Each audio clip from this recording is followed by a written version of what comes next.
오늘 고린도 후서 공부를 하겠습니다. 시간이 된다면 고린도 후서 전체를 짧은 17절까지니까 다 공부하겠습니다. 자, 고린도 후서 2장 1절부터 우선 4절까지를 한번 본문을 읽겠습니다. 그러나 내가 이것을 스스로 결심하였으니 이는 너희에게 슬픔으로 다시 가지 아니하겠다는 것이라. 내가 너희를 슬프게 한다면 다만 나로 인하여 슬프게 된 사람 외에 나를 기쁘게 할 자가 누구겠느냐. 내가 이와 동일한 것을 너희에게 쓴 것은 내가 갈 때에 마땅히 나를 기쁘게 해주어야 할 사람들로부터 슬픔을 얻지 아니할까 함이요, 또 나의 기쁨이 너희 모두의 기쁨임을 너희 모두 안에서 확신함이라. 나는 마음의 큰 환난과 고통 속에서 많은 눈물로 너희에게 편지를 썼나니 이는 너희로 하여금 슬프게 하려는 것이 아니요, 오히려 내가 너희에 대한 사랑을 보다 풍성히 가졌음을 너희로 알게 하려는 것이라. 자, 이 말씀은 이제 여기 소제목이 붙은 것처럼 근친상간의 문제, 고린도전서 5장에서 아비의 계모죠. 그러니까 계모와 이렇게 성관계를 한 그 남자, 그 아들이라고 하는 그 사람에 대해서 이제 문제를 언급하고 있는 것입니다. 내가 다시 가면 슬픔으로 가지 않기를 원한다. 그래서 내가 결심을 했다 이거죠. 그러니까 먼저 가기 전에 먼저 이 고린도 후서를 기록해서 그들이 바로 잡히기를 바라는 것이죠. 그리고 그뿐만 아니라 그 고린도 교회 회중이 또 그를 잘 치리하고 또 그가 돌이키면은 잘 회복시켜 주기를 그렇게 이야기했던 것입니다. 그래서 1절에서 말한 거죠. 내가 이것을 스스로 결심하였으니 이는 너희에게 슬픔으로 다시 가지 아니하겠다는 것이라. 바울이 고린도 교회 성도들에게 바라는 것, 가서 죄들을 지적하고 그들을 부끄럽게 하고 그렇게 해서 슬프게 하려는 것이 아니라 자신의 그 지적에 따라서 고린도전서에서 썼던 내용에 따라서 그들이 이렇게 바르게 행하기를 바랬던 것이죠. 바울은 결코 가서 당장에 쫓아가서 그들 중에서 몇을 쫓아내고 그들을 슬프게 하려는 것이 결코 아니었던 것이죠. 그들 안에서 그 문제를 잘 성경대로 해결하고 승리하고 함께 그래서 다시 방문했을 때 기뻐할 수 있기를 바랬던 것이죠. 그래서 3절에서 내가 이와 동일한 것을 너희에게 쓴 것은 내가 갈 때에 마땅히 나를 기쁘게 해주어야 할 사람들로부터 슬픔을 얻지 아니할까 하며 또 나의 기쁨이 너희 모두의 기쁨임을 너희 모두 안에서 확신함이라고 말했던 것입니다. 바울은 그들의 그 죄의 실상을 듣고 났을 때 마음에 큰 탄식과 슬픔과 괴로움이 있었음에도 불구하고 그들에 대한 풍성한 사랑의 눈물로 이렇게 편지를 쓰고 있는 것이죠. 그래서 4절에서 말했던 것처럼 많은 눈물로 그렇게 편지를 쓰고 있다 이거죠. 그래서 너희로 슬프게 하려는 것이 아니다 이거죠. 너희를 향한 풍성한 사랑을 가졌음을 알게 하렴이라고 쓰고 있는 것입니다. 자, 그렇게 2장이 시작되고 5절부터 또 우리 8절까지를 읽겠습니다. 그러나 만일 어떤 사람이 슬프게 하였다면 나를 조금만 슬프게 한 것뿐이니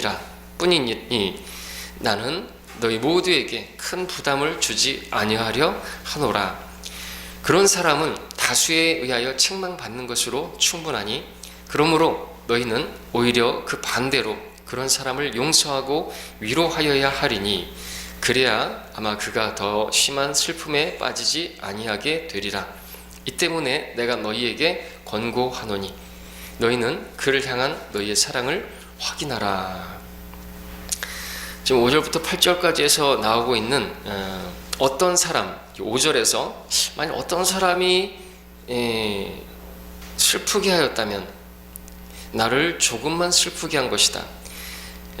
그리고 6절에서 그런 사람이 나오고요. 또 7절에서도 그런 사람이 나오죠. 그 반대로 그런 사람을 용서해야 돼. 어떤 사람, 그런 사람, 이 사람은 누군가? 앞에서 말했던 바로 그 남자, 그 아비의 아내, 그러니까 그 사람에게는 계모가 되겠죠. 그 계모를 취한 그 사람을 말하는 것입니다. 고린도서 5장 5절에서 사도 바울은 그러한 자를 회중에서 내쫓아서 영적으로 사탄에게 내어준 바, 그래서 그 육신은 멸망케 하여도 주 예수의 날에 그 영은 구원받게 하려 함이라고 강력하게 말했던 것이죠. 그러한 자들은 교회에서 쫓아내야 된다고 이야기했던 것입니다.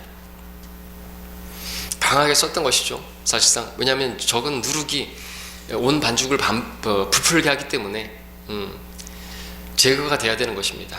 근데 그 제거가 오늘 이제 보게 되면 완전히 끝장내라는 게 아니죠. 완전히 끝장내라가 아니죠. 그가 그렇게 해서 교회에서 추례를 한다는 건 뭡니까? 교회를 지키기 위한 거예요. 그러니까 교회 추례를 당한 사람은 자신을 돌아볼 수 있어야 되겠죠. 왜 내가 추례를 왜 하나님께 버림을 당했는 것인가?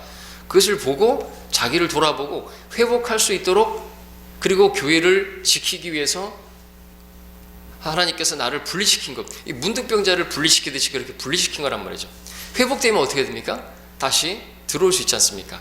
교회에서 어떤 징계가 6개월 교회 출석 중지라든지 3개월 출석 중지라든지, 근데 이런 거를 이제 받게 되면은 육신적인 사람이기 때문에 그런지 회복이 불가능하죠, 사실은. 기분 나쁘다, 자기를 무슨 그런 사람 취급하냐 하면서 그렇게 행동하는 것을 보게 됩니다. 결국 이제 교회 안 나오는 것을 보게 되죠. 떠나버리는 것을 보게 됩니다. 자, 근데 여기 이 사람은 회복하게 됐어요. 회복하게 됐어요. 그렇게 될 수 있어야 되겠죠. 그리스도인은 가능성이 있으니까. 일단 우리가 먼저 볼 것은 5절에서 바울은 그의 행위가, 그런 사람의 행위가 자기를 조금만 슬프게 했다고 말을 했는데, 사실 엄청나게 슬퍼했고 눈물도 흘렸지만 이 표현은 고린도 성도들에 비한다면 자기는 그렇게 큰 슬픔은 아니다라고 하는 것을 비춰주고 있는 것이죠. 그로 인해서 큰 슬픔에 빠진 고린도 성도들에 비하면 자기가 당한 그 슬픔이나 그 충격은 크지 않다라는 그런 부분의 내용이겠습니다. 그 사람은 바울보다 고린도 교회 회중에게 엄청난 충격과 슬픔을 가져다 준 게 사실인 것이죠. 그렇지 않겠습니까?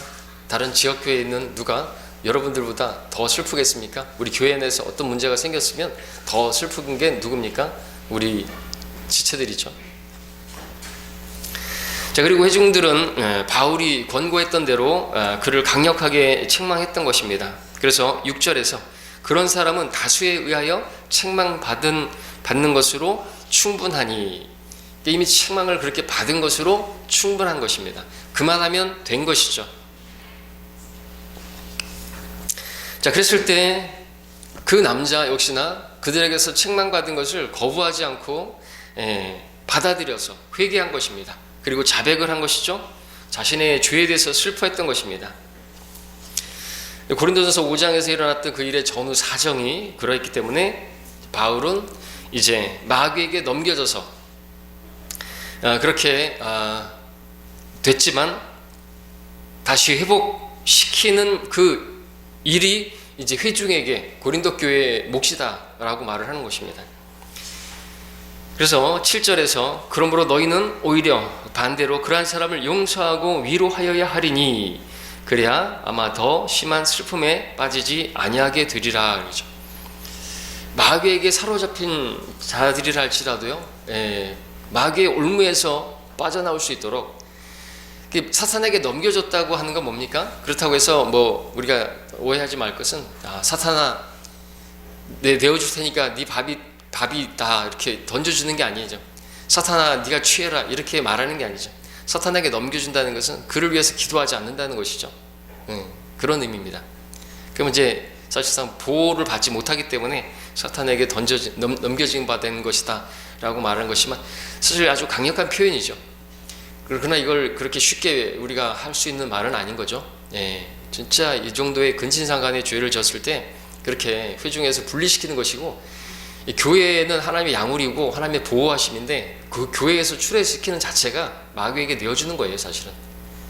그래서 어떤 목회자가 그 결정을 할 때 있어서는요 아주 신중하게 해야 되는 것이고 마음이 무척 아프고 그런 거죠.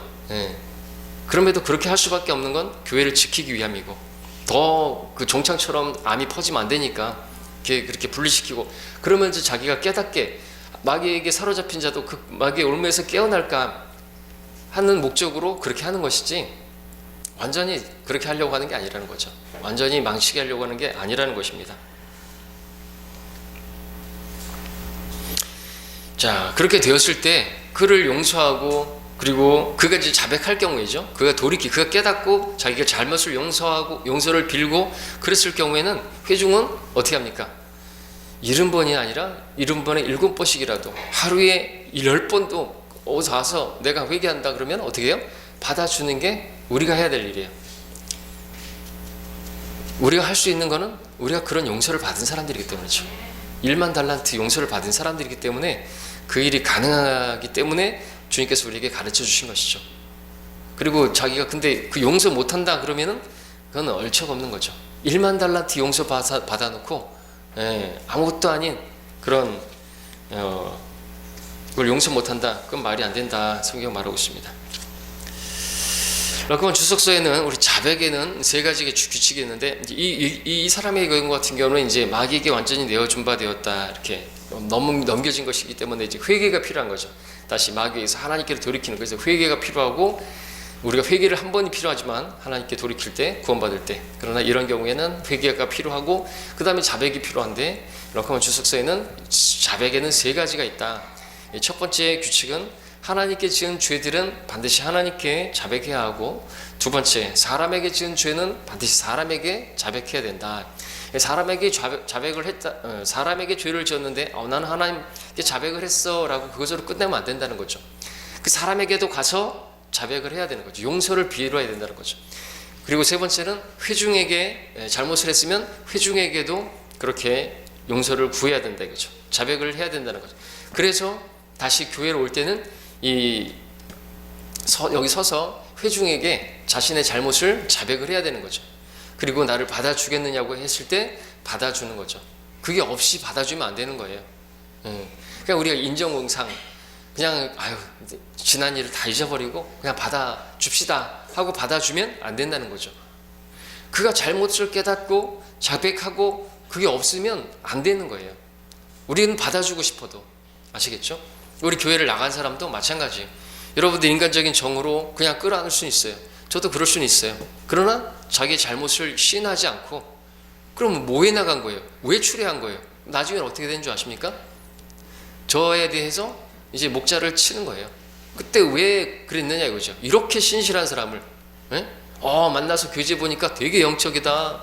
뭐가 영적인지 모르겠지만, 그러면은 결국에는 예전에 목자의 영적 권위가 그는 육신적인 권위였고, 그 목자의 체리는 육신적인 것이었고, 결국 목자가 어리석어서 그렇게 교회가 힘을 약화시키고 이렇게 돼버리는 거죠. 마귀가 하는 것입니다. 그래서 반드시 이 3가지 원칙이 있어야 되고요. 그리고 회중은 자백하고 돌아온 자를 회복시키기 위해서 용서는 물론 그에게 7절에서 나오고 있는 위로, 그리고 8절에서 나오고 있는 그 사랑을 베풀 수가 있어야 되는 것이죠. 이렇게 자백하고 돌아왔으면요, 위로해주고 사랑해줘야 되는 거죠. 여러분, 탕자가 탕진했지만 어떻게 했어요? 아버지가 그를 위로해주고 그를 사랑으로 안아주었지 않습니까? 자기가 잘못을, 하늘을 거슬러 아버지를 거슬러 내가 죄를 지었나이다 자백했을 때 받아주고 용서해줬다는 것이죠. 반드시 그래야만 하는데, 우리의 용서가 다윗의 용서와 같아서는 안 됩니다. 다윗의 용서와 같아서는 안 된다는 게 뭔지 아십니까? 다윗은요, 아들이 돌아왔는데, 압살롬이 돌아왔는데 어떻게 했습니까? 요압에 의해서 그렇게 돌아오게 되었잖아요. 근데 다윗의 용서는 어떤 것이었습니까? 그래, 내가 용서해야 한다면 용서는 하겠다. 그러나 내 얼굴 쳐다볼 생각하지 마라. 그것이었죠. 사무엘하 14장에서 23절에서 요압이 일어나 그술로 가서 압살롬을 예루살렘으로 데리고 오니라. 왕이 말하기를 그로 그의 집으로 돌아가게 하고 내 얼굴을 보지 못하게 하라. 그러므로 압살롬이 그의 집으로 돌아갔으나 왕의 얼굴은 보지 못하였더라. 이건 용서가 아닌 것입니다. 그리고 우리 그리스도인들이 해야 할 용서는 아닌 것이죠. 여러분, 이 결과 어떻게 됐는 줄 아시죠? 압살롬이 오히려 아버지를 반역하고 죽이고자 했던 것을 보게 됩니다. 반쯤 용서하는 용서는 없는 것이죠. 받아줘야 되는 거예요. 마찬가지예요. 심지어 이렇게 악한 짓을 한 이 고린도 교회 이 사람도 자백하고 돌아오면 위로하고 용서하고 사랑해 줘야 되는 것이죠. 그러지 않으면 문제가 심각해지는 것입니다. 어떤 문제가 생깁니까? 이제 우리 9절부터 한번 보겠습니다. 13절까지를 읽겠습니다. 9절부터 13절까지. 너희가 매사에 복종하는지 너희의 증거를 알고자 이 일을 위하여 내가 이것을 썼노라. 너희가 누구에게 무엇을 용서하면 나도 그리하고 만일 내가 무엇을 용서했다면 그것은 너희를 위하여 내가 그리스도를 대신하여 용서한 것이라. 사탄이 우리에게서 유익을 취하지 못하게 하려는 것이니 이는 우리가 그의 계략을 모르지 않음이라. 여기까지만 읽어보겠습니다. 자, 일단 9절에서 사도 바울은 이 서신을 쓸 때 고린도 교회가 자신이 명령한 대로 하는지 그렇게 보기를 원했습니다. 그래서 9절에서 내가 메사에 복종하는지 너희의 증거를 알고자 이 일을 위하여 내가 이것을 썼노라고 했죠. 다행스럽게도 그들은 바울이 그렇게 지시한 대로 따랐습니다. 그리고 그렇게 했기 때문에 죄를 지은 사람도 바로 잡혔을 뿐만 아니라 그가 바로 잡혔기 때문에 바울은 회개하고 자백한 그 사람에게 하나님의 용서를 베풀 수가 있었던 것이죠. 그래서 10절에서 너희가 누구에게 무엇을 용서하면 나도 그리하고 만일 내가 무엇을 용서했다면 그것은 너희를 위하여 내가 그리스도를 대신하여 용서한 것이라고 말합니다.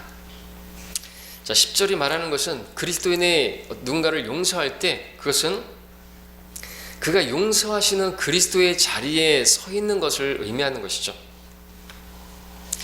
우리가 누군가를 용서한다는 그것은요, 실제로 그리스도를 대리하는 대리자로서 하는 것입니다.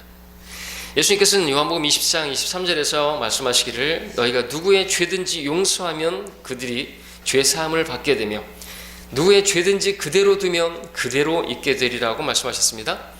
고린도서 5장 20절에서는 우리도 그리스도를 대신하여 너희에게 간구하노니 너희는 하나님과 화해하라고 했습니다. 우리는 그리스도의 대사, 그리스도의 대리자, 그리스도의 대행자다라고 말할 수 있습니다. 저기 로마 카톨릭의 그 바티칸에 있는 그 사람이 자기 자칭 그리스도의 대리자라고 하죠. 교황이. 그러나 그 사람이 아니에요.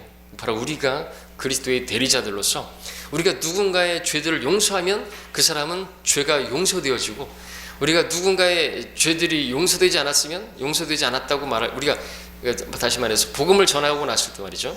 복음은 죄사함을 받게 하는 그 소식이잖아요. 죄들이 용서되었다는 사실을 알려주는 것이잖아요. 근데 안 받아들여요? 그러면은 당신의 죄들은 용서되지 않았습니다 라는 걸 알려주는 거죠. 용서되지 않았기 때문에 당신의 죄값은 당신이 고스란히 치러야 합니다. 알려줄 필요가 있죠. 그곳은 지옥입니다. 하나님과 분리된 장소이고 불과 유황이 타는 곳이고 영원히 고통하는 곳입니다. 말해줄 수 있어야 되는 거죠.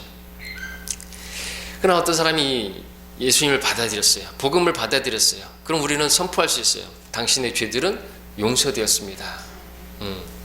사실 우리 전도지처럼 당신의 죄들이 용서된 것을 아십니까? 다 용서가 됐죠, 사실은.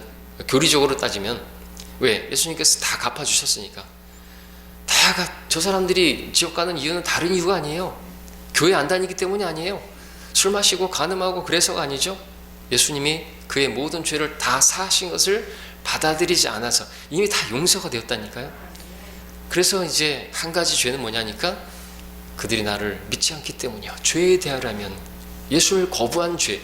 그러니까 믿지 않는 사람들의 입장에서는 예수님 안 믿으면은 지옥 간다. 이게 이상할지 모르겠지만 예수님께서 네 모든 죄를 다 가져가셨다고 그만 받아들이라고. 이미 너의 모든 죄는 용서가 되었는데 이미 다 용서가 된 거예요. 우리만이 아니라 저들의 죄들 모두 용서가 된 거예요.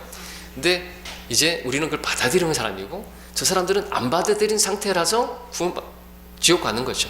그러면 결국 지옥 가는 이유가 뭐예요? 예수님을 거부한 죄 때문에 지옥 가는 거예요.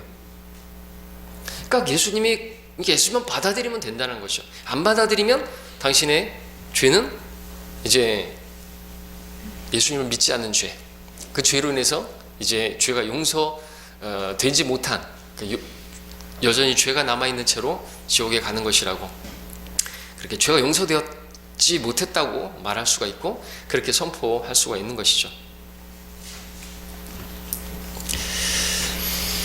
바로 우리가 그러한 그리스도의 대사고 하나님과 화해케 하는 그러한 직분을 가진 사람들이고, 우리가 그러한 영적인 제사장이 어떻게 해요? 문둥병이 깨끗하게 됐으면 깨끗하게 됐다고 선포하잖아요. 그처럼 우리도 저 영적인 문둥병자 같은 저 사람들이 예수님을 받아들였을 때는 죄가 이제 없어졌다고, 깨끗하게 되었다고, 의롭게 되었다고 우리가 선언할 수 있는 영적인 제사장들이고, 그 영적 제사장의 직분을 우리가 해야 하는 거죠. 복음을 전해야 된다는 겁니다. 그게 우리가 해야 할 일이죠. 직무유기하면 안 되겠죠.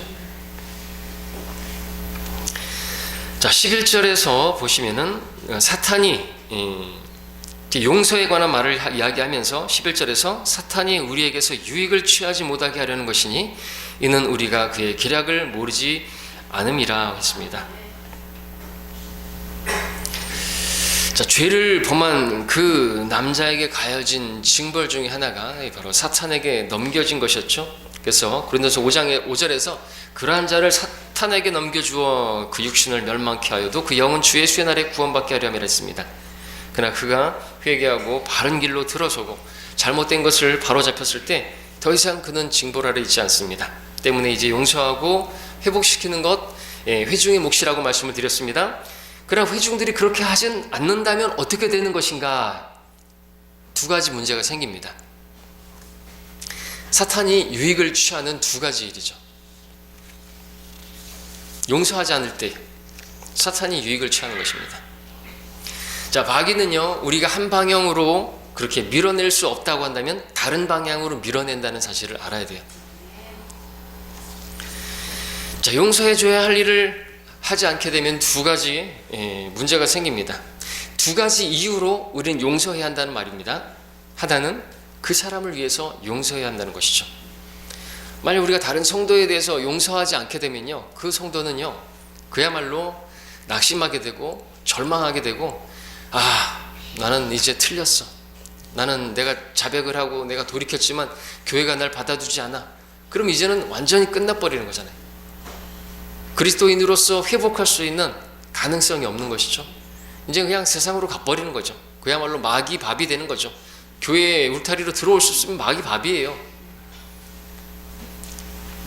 마귀가 바깥에서 기다리고 있단 말이죠. 그래서 나는 이제 하나님도 어쩔 수 없어. 나는 완전히 나는 틀렸어. 그리고 그게 마귀가 원하는 거예요. 그렇게 돼버리면 회중의 잘못이에요. 그렇죠? 그리고 또 하나 우리가 용서해야 하는 이유는요, 나를 위해서입니다. 여러분, 누군가를 용서하지 못할 경우에 여러분만 힘들죠? 그리고 마귀가 그것을 통해서 여러분에게서 유익을 취하는 거예요. 여러분 마음에 화평 없습니다. 그렇죠?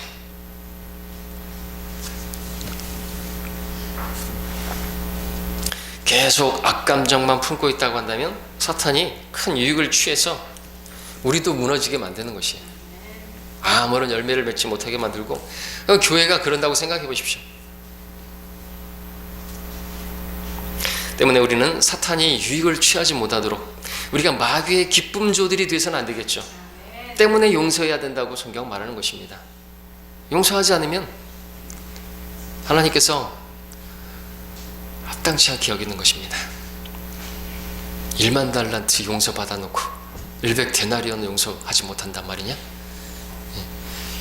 우리 안에 계시는 그리스도의 영은요, 용서의 영이시잖아요. 그분께서 십자가에서 용서를 기도하잖아요.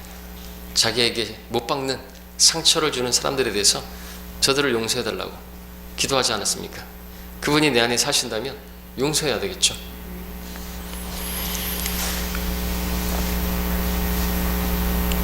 자, 12절을 보겠습니다. 또 내가 그리스도의 복음을 전하기 위하여 트로아에 갔을 때 한 문이 주 안에서 나에게 열렸다. 한 문이 열렸다. 이 고린도서 16장 9절에서 또 한 문이 나오는데 바로 복음 전파의 문이죠. 하나님께서 복음을 전할 수 있는 어떤 문을 열어주시는 거예요. 기회를 주시는 것이죠. 그런 길들이 열렸을 때 우리가 걸어가면 되는 것이고 전하면 되는 거죠.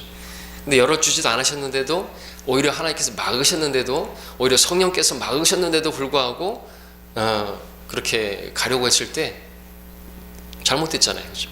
감옥에 갇히고, 물론 감옥에 갇혀서도 옥중서신을 썼지만 하나님께서 더 쓰실 수 있었는데 그것이 제한되어 버렸잖아요. 하나님께서 열어주시면 되는 거죠. 그러니까 우리도 그래서 복음을 전할 수 있는 기회를 기도하는 것이고, 또 우리가 복음 전하러 갔을 때 문을 열어주시라고, 어떤 사람의 마음의 문을 열어주시라고, 그리고 준비된 사람을 만나게 해주시라고 그냥 기도하는 게 아니죠. 그렇게 했을 때 누군가 구원받으면 우리는 끝나고 나서 기도할 수 있죠. 하나님께서 그렇게 다 문을 열어주셨고 준비된 혼을 만나게 해주셔서 우리가 이 일을 할 수 있었노라고, 이 열매는 다 하나님께서 주신 거라고 그렇게 고백하고 진실로 하나님께 영광을 돌릴 수 있는 것이죠. 그런 기도도 않고 그랬다면, 와, 내가 어떻게 전했더니 그가 구원받았어, 그가 역시 내가 그 비유를 사용했더니 그가 잘 이해했고 그가 깨닫게 되었고 구원받았어. 결국에 자기가 드러나고 자기밖에 자랑할 게 없게 되는 거죠. 안 되는 것입니다. 그럼 교만하게 되고, 그러면 이제 하나님께서 그걸 쓸 수가 없어요. 그런 사람 어떻게 돼요? 하나님께서 내치시죠. 교만한 자를 오히려 대적하신다고 말씀하시는 것입니다. 그래서 우리에게 정말 그리스도인에게 중요한 것은요, 순종이고 겸손인 거죠. 겸손. 그 다음에 우리 계속해서 보겠습니다. 13절 내가 내 형제 디도를 만나지 못함으로 내 영이 평안하지 못하여 그들과 작별하고 거기서 마케도냐로 갔노라. 디도가 나옵니다. 바울이 두 번째 편지 고린도 후서를 썼을 때 고린도인들에게 보냈던 전령이라고 할 수 있습니다. 바울은 트로아 여행 중에 디도를 만나고 싶었습니다. 근데 만나지 못해서 마음이 편치 못했습니다. 하지만 바울이 마케도니아로 갔을 때 주님께서 디도를 마케도니아로 보내서 바울을 만나게 하심으로써 위로해 주셨는데, 우리 고린도 후서 7장을 보겠습니다. 7장 5절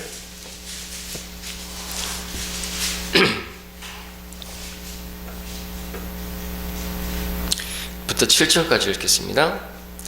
우리가 마케도니아에 도착했을 때 우리의 육신은 편하지 못하였고 사면에서 고난을 받았으니 밖으로는 다툼이요 안으로는 두려움이라. 그러나 낙심한 자들을 위로하시는 하나님께서 디도를 오게 하심으로 우리를 위로하셨으며, 그가 온 것뿐만 아니라 그가 너희에게 받은 위로로 위로하였으니 너희의 사모함과 너희의 애통함과 나에 대한 너희의 열렬한 마음을 우리에게 말해줄 때 나를 더욱 기쁘게 하였느니라. 우리 디도와 같은 사람이 돼야 되겠죠. 디도를 보게 되면 동역자고 주님을 위해서 그렇게 헌신적이고 이렇게 힘을 얻을 수 있어야 되겠죠. 근데 내가 어떤 성도에게 또 목자에게 힘을 주는 게 아니라 힘을 빠지게 만들면 안 되겠죠. 기쁨이 돼야 되겠죠. 함께 싸우는 전사요, 군인으로서 또 위로자로서 그렇게 함께 할 수 있어야 되겠죠. 다 디도와 같은 사람이 되어야 하는 것이죠. 14절을 보겠습니다. 항상 우리를, 다시 2장 14절에 항상 우리를 그리스도 안에서 승리하게 하시고 또 어느 곳에서나 우리로 하여금 그분에 관한 지식의 향기를 나타나게 하시는 하나님께 이제 감사하노라. 항상 언제나 우리는요 그리스도 안에서 승리할 수가 있다는 겁니다. 육신 안에서는 아무것도 가능하지 않습니다. 내게 능력 주시는 그리스도를 통하여 그리스도 안에서 승리가 있습니다. 내 안에 계시는 그리스도께서 사실 때 승리가 있습니다. 그러면은 우리가 그분에 관한 지식의 향기를 나타나게 하시는 하나님께 감사할 수가 있겠죠. 내 안에 사시는 그분이 나타나면 그리스도의 향기, 지식의 향기가 나타납니다. 15절에서는 그리스도의 향기라고 말합니다. 이는 우리가 구원받은 사람들에게나 멸망하는 사람들에게나 하나님 앞에서는 그리스도의 향기이기 때문이라. 우리는 그리스도의 향기인 거죠. 하나님 앞에서는. 물론 구원받은 사람들 앞에서도 그리스도의 향기일 수 있습니다. 그러나 멸망하는 사람들에게 있어서는 그것이 향기가 아니라 악취가 나는 냄새가 될 수 있겠죠. 구약의 제사장이 그렇게 제단에서, 진영 밖의 제단에서 그 제물을 태울 때요, 그 제물 태우는 냄새가 하나님을 섬기는 사람들에게서는요, 그 아주 향기로운 향기가 되겠지만, 그렇지 못한 사람들에게는, 하나님을 섬기지 않는 사람들에게는 그것이 고약한 냄새로 여겨지게 되겠죠. 그와 같은 그런 맥락에서 이 말씀을 가지고 온 것이죠. 우리가 하나님께 제물로 드려지는데, 그렇게 제물로 드려지고 태워지는데, 사실 우리가 그러한 제물이면서 또 그러한 우리 안에서 어떤 것이 나오는데, 어떤 사람에게는 향기고 어떤 사람에게는 냄새가 될 수 있습니다. 어떤 사람들은 우리를 보고 예수쟁이니, 아주 그냥 독선적이니, 아주 골수니, 막 이렇게 이제 비아냥거리죠. 근데 이제 우리가 잘 하지 못했을 때는 그런 얘기 들어도 싸되겠지만, 우리가 복음을 증거하고 그랬을 때 그런 소리를 들으면 그거는 합당한 것입니다. 우리 고린도서 1장을 보십시오. 고린도전서 1장.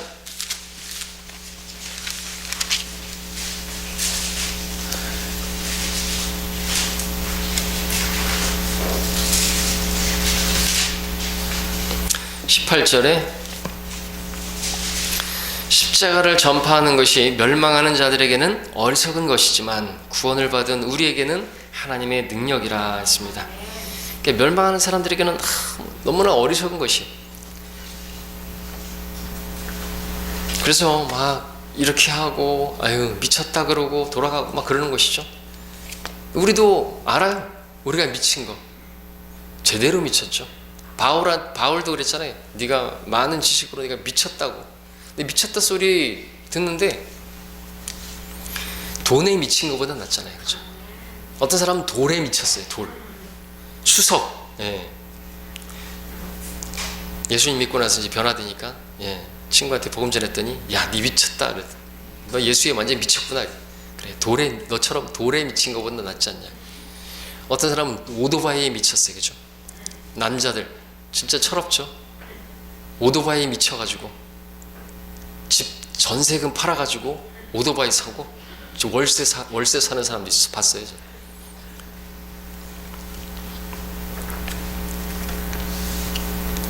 제가 강릉에 있을 때 그것은 여기 와가지고 알게 됐지만 오토바이 그렇게 좋아하다가 죽었잖아요.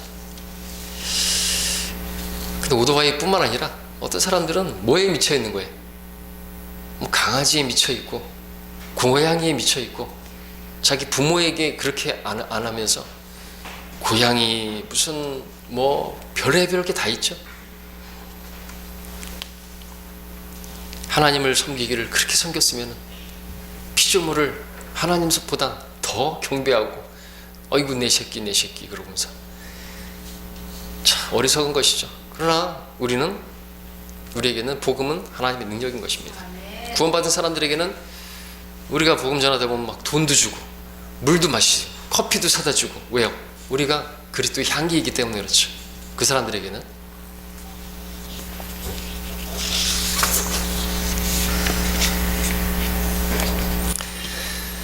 자, 마지막으로 17절만 보겠습니다.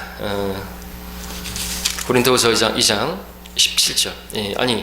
읽지 않은 이 구절들도 읽죠. 15절에 읽었고 16절. 정녕 이 사람들에게는 사망에 이르는 사망의 향기이나, 개인적으로 사망의 냄새이나 라고 표현하는 게 더 좋겠죠. 저 사람들에게는 생명에 이르는 생명의 향기라. 누가 이런 일들을 원만히 감당하겠느냐? 누가 감당할 수 있습니까? 복음을 통해서 구원받은 사람들이 감당할 수 있어야 되겠죠. 복음이 하나님의 능력인 것을 안다면, 생명을 주는 그러한 향기라고 한다면 우리가 이 일을 감당할 수 있어야 되겠죠. 17절에서 우리는 하나님의 말씀을 변개시킴으로써 이익을 취하는 여러 사람들과 같지 않고 오직 성실함으로써 또 하나님께로부터 난 자로서 하나님 앞에서와 그리스도 안에서 말하노라. 하나님 말씀을 변개시키는 일이 사도 바울이 AD 58년경부터 그렇게 성경을 기록하고 있었을 때부터 있었다는 거죠. 누군가가 성경을 변개시키는 일이 없어서고야 이런 구절이 있냐 이거죠. 많은 사람들이, 여러 사람들이 있었다 이거예요. 하나님의 말씀을 변개시키는데 목적이 뭐예요? 무엇 때문에 그렇게 변개시켜요? 이익을 위해서요. 왜 개혁 개정판이 나왔습니까? 개혁 성경의 그 판권 시효가 마감이 되니까 다른 성경으로 대체하기 위해서, 돈이 되니까. 미국의 그 수많은 영어 역본들은 왜 나온 것이에요? 거기는 성경 시장이 크기 때문에, 기독교 국가이기 때문에 하나에 만들어내면요 그냥 뭐 나왔나 하고 사게 되죠. 그냥 참고용으로, 또 호기심에서. 기본적으로 돈이 돼요. 이익을 위해서예요. 이익을 위해서 그렇게 변개시키는 것입니다. 이 당시에는 아직 신약 성경이 절반도 기록되지 못했기 때문에 구약 성경을 말하는 것이고, 특별히 구약 성경의 변개, 외경이 더해진 것이 큰 문제고, 그것은 이집트의 알렉산드리아에서 그렇게 시작되었고, 이집트의 알렉산드리아에서 나온 것은요 결코 손한 것이 없습니다. 거기서 나온 것들이에요. 로마 카톨릭의 바티칸 사본, 신의 사본, 출처가 다 거기에 변개된 것이죠. 하나님께서 절대로 사용하실 수 없는, 사용된 적도 없는, 하나님의 사람들에게 읽혀진 적이 없는 그런 책들인 것이죠. 자, 우리에게는 변개되지 않은 바른 하나님의 말씀이 있는 것입니다.